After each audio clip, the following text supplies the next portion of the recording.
parlait-il plutôt d'une altération des frontières de l'altérité? O bien, se trataría, mejor dicho, de una alteración de las fronteras de la alteridad.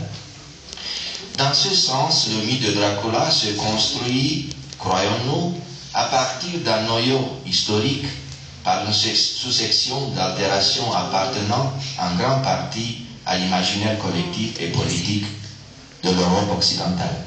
En ese sentido, el mito de Drácula se construye, creemos nosotros, a partir de un núcleo histórico por una sucesión de alteraciones pertenecientes, en su mayoría, al imaginario colectivo y político occidental. Quelques mots sur la région de Roumanie. Algunas palabras sobre la región de Rumania. La frontière orientale récente de l'Union européenne, pendant le règne de l'empereur Trajan, le conquérant des Daces, deuxième siècle après Jésus-Christ. Esto se desarrolla sobre la reciente frontera oriental de la Unión Europea, el Mar Negro, que es la del Imperio Romano en su apogeo durante el reino del emperador Trajano, el conquistador de Tracia en el siglo II después de Cristo. La population romanisée du nord et du sud du Danube, les Valaques ou les Roumains, a été convertie graduellement au christianisme en latin. La población romanizada del norte y del sur del Danubio, los valacos y los rumanos, fue convertida gradualmente al cristianismo por medio del latín. Le mot valaque, désignant la population romanisée de l'espace sud-est européen, est d'origine germanique et il s'apparente à celui de Welsh, Grande-Bretagne, Wallon en Belgique, Vals en Suisse. La palabra valac designa a la población romanizada de la zona sureste de Europa.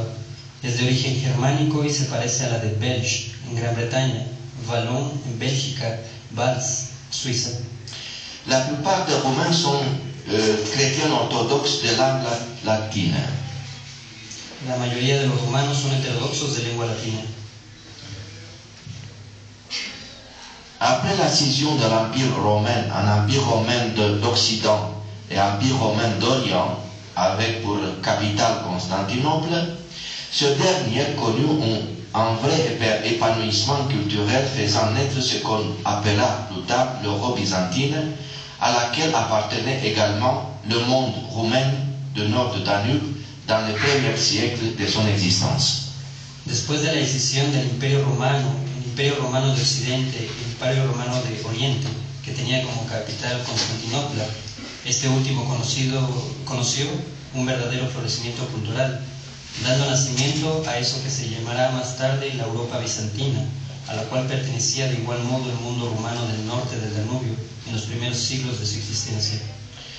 Pourtant, après la grande schisme de 1054, le christianisme orthodoxe fut considéré comme l'ennemi absolu du catholicisme.